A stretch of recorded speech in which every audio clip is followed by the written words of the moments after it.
Our sermon for 7th Sunday of the year 2022. Today we hear those familiar teachings from the Sermon on the Mount, which was a blueprint for the whole of our Lord's message. It contains a familiar teaching about turning the other cheek, loving your enemies, blessing those who curse you, praying for those who treat you badly. All of these teachings would have been unheard of to the listeners of this sermon, who would have been brought up on the teachings of the old 10 Commandments, which taught about an eye for an eye and a tooth for a tooth.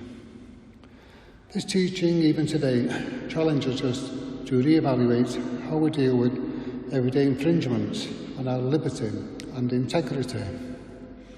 Who wants to forgive our enemies or pray for those who persecute us?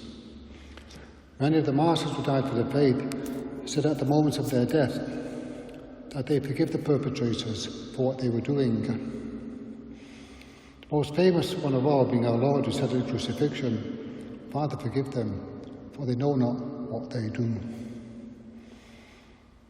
I remember one morning driving back early on the motorway from visiting my brother, and a car got in front of me, forcing me to brake suddenly, so I blew the horn angrily.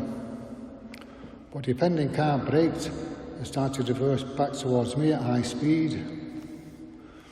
Fortunately, there was a space on the inside lane, which I turned into very quickly.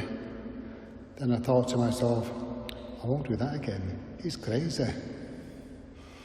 After that episode, if a similar incident happened, I would swallow my anger and try not to retaliate, but just carry on.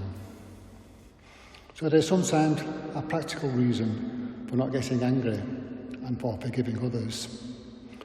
Our Lord said, if we do these things, then we will receive a great reward. He told us not to judge others or condemn them. Leave that to God the Father, who judges all after our death. He said, the amount you measure out is the amount you'll be given back. If we dole out anger and judgment, then we will receive them back in due course. So let us leave the judgment to God, who will have the final say.